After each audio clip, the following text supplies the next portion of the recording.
नमस्कार दोस्तों, आप सभी का स्वागत है आपके अपने यूट्यूब चैनल रवि अध्ययन अकेडमी पर।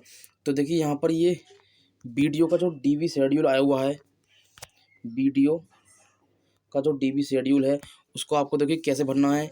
ये जो फॉर्म है मैं आपको एक प्रपत्र दे रखा है, ये लेखपाल का है। तो ये देखते हैं इसे कैसे भरा जाता है और मैंने कैसे भरा था।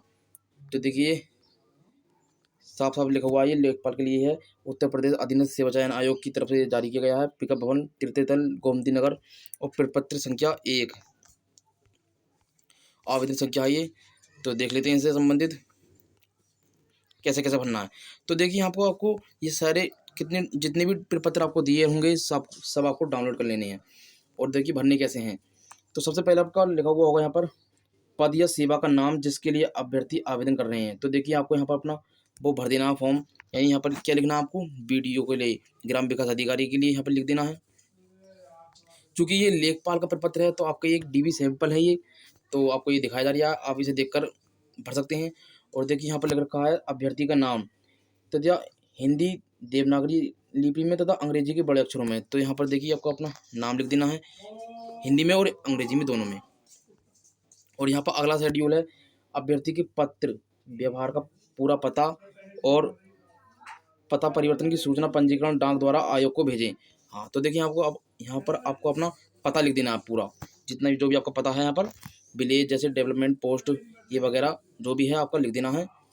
और फिर यहाँ पर ये लिख रखा है कि नगर व जिला तथा राज्य का नाम जहाँ अभ्यर्थी का स्थायी निवासी हो।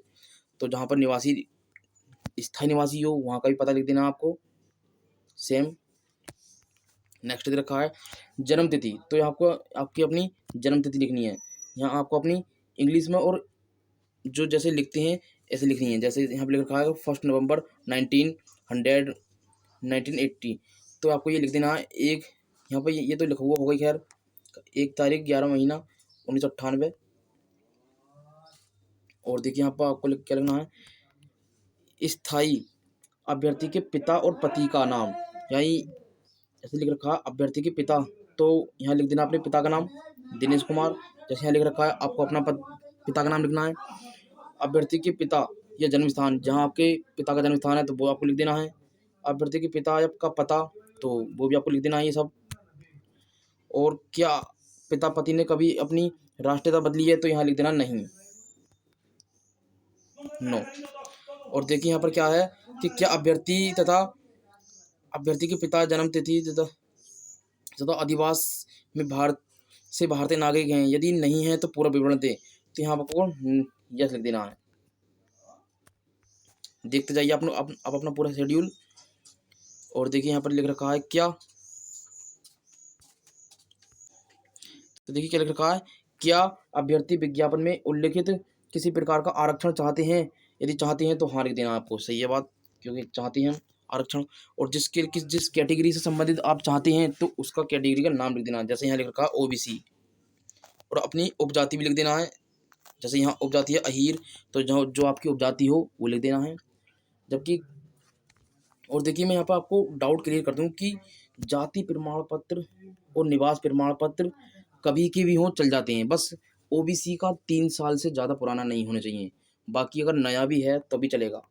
अगर 1-2 महीने, 3 महीने, 4 महीने, 5 महीने पुराना भी है तो भी चलेगा। बस डीवी, जिस दिन आपका डीवी हो उससे पहले पहले का होना चाहिए।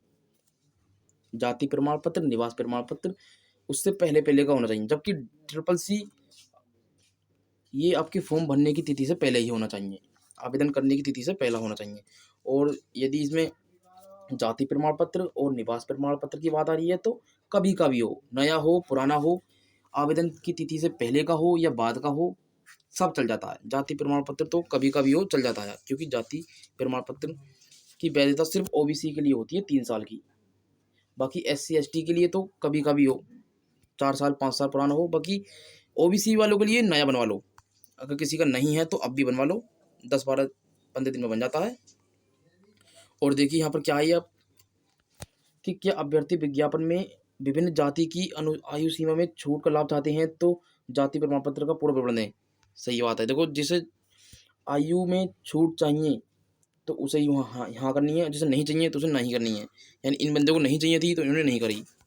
नेक्स्ट, क्या अभ्यर्थी विवाहित है, यदि आप हो तो हाँ कर सकते हो, यदि नहीं हो तो नहीं लिख सकते हो, जैसे इन्होंने लिखा हुआ है।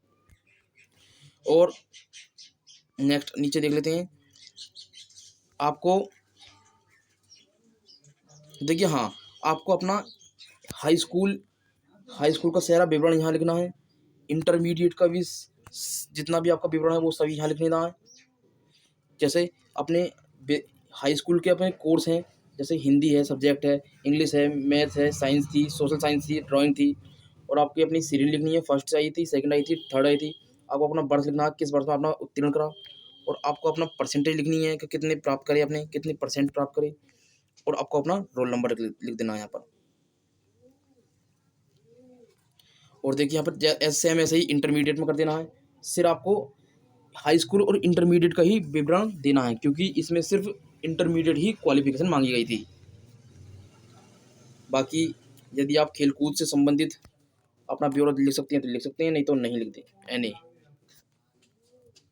और देखिए अभ्यर्थी अपनी विगत वर्तमान नियुक्ति की पूर्ण विवरण दे। हाँ, देखिए अगर वर्तमान में कोई तुम्हारी विवरण नियुक्ति है तो उसका भी आप अपना डाटा दे सकते हैं, यदि नहीं है तो कोई टेंशन की जरूरत नहीं है, आप अपने एने लिख दें। और देखिए यहाँ पर हाई स्कूल फिर से क्या लिख रहा है, अभ्यर्थी के विज्ञापन और विज्ञप्ति अनिवार्य तथा अधिमानी अर्हताओं से संबंधित न्यूज विवरण दें। हाँ, तो जो आपके हाई स्कूल इंटरमीडिएट की जो अर्हता हैं उनसे संबंधित आप अपना विवरण दे सकते हैं। जैसे हाई स्कूल है उसका रोल नंबर, इंटरमीडिएट उसका रोल नंबर, जिसके पास हो वो डिटेल फिल करे। और देखिए यहाँ पर क्या आई आप देख सकते हैं, जितना जिसे जैसे जो जो क्राइटेरिया पास कर रहा हो उसे वो लिख दें, नहीं तो यहाँ तो सब जगह नहीं लिखा जाएगा। हाँ, अब आ गया अपनी कि आवेदन परीक्षा शुल्क के विभिन्न निमित्त जमा की गई राशि का विवरण दें। हाँ, तो यहाँ पर आप लिख भी सकते हैं और ना भी लिख सकते हैं, ऐसा जरूरी नहीं है इसका। और देखिए, हाँ, अभ्यर्थी द्वारा घोषणा ये महत्वपूर्ण है, तो ये लिखनी पड़ेगी। जैसे मैं यहाँ लिख रखा अमित कुमार, तो आप अपना नाम लिखें इसकी जगह। ये घोषणा करता हूँ कि आवेदन प्रमाण पत्र में जो भी मेरे द्वारा संज्ञान विश्वास के अनुसार सत्यपूर्ण है, यदि उसमें असत्य विवरण पाया जाए तो ये अपात्र ठहरा दिया जाऊँ। यदि चयनित हो गया हूँ या हो गई हूँ तो सेवा से हटा दिया जाऊँ। तो देखिए आप अपना ये घोषणा पत्र है, तो यहाँ दिनांक लिख दें, जिस तिथि को आपका डीबी हो, और स्थान लखनऊ लिखना है, क्योंकि लखनऊ UP+SC भवन में होना है इसका डीबी। और यहाँ पर अपना पता लिख दें पूरा, अभ्यर्थी का हस्ताक्षर, पूरा नाम, पूरा पता लिख दें अपना। Next page. और देखिए यहाँ पर यह है कि प्रमाण पत्र संबंधी करण प्रमाण पत्र, करण प्रपत्र। तो देखिए यहाँ पर क्या लिखना है आपको, ये आपको अपना पिता का पूरा नाम लिखना है, आपका नाम लिखा हुआ होगा, और माता का नाम लिखना है, अपनी राष्ट्रीयता इंडियन लिखनी है यहाँ पर, और माता का नाम, पिता भी आपकी राष्ट्रीयता आपकी इंडियन है और माता भी इंडियन है। और यहाँ पर आपको अपना स्थायी पता लिखना है पूरा, यहाँ लिखा हुआ है स्थायी पता का पूरा। तो देखिए सब आप लिखते हैं अपना, जिसका जो जो जैसे पता हो। यहाँ भी वर्तमान पता लिखना है आपको, कॉलेज व स्कूल का नाम व पूरा पता का। तो देखिए यहाँ पर ये दे रखा है हाई स्कूल व इंटरमीडिएट का अपना विवरण, यहाँ पर एक बार फिर से लिखना है, देख लीजिएगा आप अपने। और जहाँ जहाँ जो जो जरूरत ना हो वहाँ एनी लिख दें। और यहाँ पर फिर से आपको अपना शपथ प्रमाण पत्र, घोषणा प्रमाण पत्र है। और देखिए हाँ, ये देशना प्रपत्र, इंडेक्स कार्ड, पत्रक। तो यहाँ पर आपको अपना नाम लिख देना है, पिता का नाम, और डेट ऑफ बर्थ, स्थायी पता लिख देना है आपको। बाकी जिस पोस्ट के लिए आप जा रहे हैं, वीडियो के लिए, और आपको अपनी कास्ट वगैरह यहाँ लिख देनी है, उपजाति वगैरह, जाति वगैरह।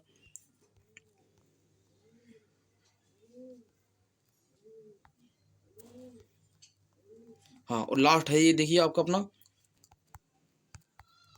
कि हाई स्कूल व इंटरमीडिएट का, हाँ, प्राप्तांक व उनके अंक। जैसे यहाँ जैसे ये दे रखे हैं, आपको ऐसे भर देने हैं बिल्कुल। सेम जो जो जिसके रोल नंबर वगैरह हो, या फिर जो जिसके जितने प्राप्त अंक हो वो आपको यहाँ पर अपने भर देनी है, जिस शेड्यूल में यहाँ पर लिखे हुए हैं आप देख सकते हैं। सैंपल है ये पूरा, हाई स्कूल के यहाँ लिखने हैं और इंटरमीडिएट के यहाँ लिखने हैं, और यहाँ आपको अपना पूरा कुल योग भी लिख देना है, और फर्स्ट डिवीजन ये जो भी आपकी डिवीजन या आई हो उसके अनुसार। और यहाँ लिख रखा है कि अभ्यर्थी कृपया इन प्रपत्रों को संलग्न लगाए। तो देखिए ऐसे ऐसे जो जो पत्र हैं भाई इन्हें लगा दें। बायोमेट्रिक स्लिप होगी सबसे पहले वहाँ आपको मिलेगी, चेकलिस्ट भी वहीं मिलेगी, आवेदन संख्या और हाई स्कूल प्रमाण पत्र, इंटर प्रमाण पत्र, जाति प्रमाण पत्र, निवास प्रमाण पत्र। देखिए जर्नल के लिए आपको मैं बता दूं कि जर्नल के लिए, जर्नल वालों के लिए कोई भी जाति प्रमाण पत्र या निवास प्रमाण पत्र की जरूरत नहीं होती, ठीक। हाँ, और जो भी कैटेगरी वाले हैं जैसे ओबीसी, एससी, एसटी, तो इनके लिए जाति प्रमाण पत्र की जरूरत होती है। तो जाति प्रमाण पत्र देखिए कितने दिन के लिए और कौन कितने पुराना चल सकता है। तो देखिए एससी और एसटी वालों के लिए तो कभी का भी हो, पुराना हो नया हो चल जाता है, लेकिन ओबीसी वालों के लिए सिर्फ 3 साल पुराना ही चलेगा। जिस दिन से तिथि से जारी किया गया हो उससे 3 साल पुराना ना हो। हाँ, यदि वो नया है तो बहुत अच्छा है, चल जाएगा, वो भी नया वाला भी चल जाता है। यानी तो अगर 2024 में भी बना है ना जाति प्रमाण पत्र ओबीसी का, एससी का, एसटी का, तो वो भी चल जाएगा। 23 में बना है वो भी चल जाएगा, 20 में बना है, 21 में बना है, कभी कभी वो चल जाएगा। बस 3 साल पुराना नहीं होना चाहिए जाति प्रमाण पत्र, ज़्यादा पुराना ना हो, चल जाएगा। बस आपकी जिस तिथि को डीबी हो उस तिथि से पहले पहले का हो। तो यही थी न्यूज़, आप अपना देख सकते हैं, जिससे बनना हो। धन्यवाद।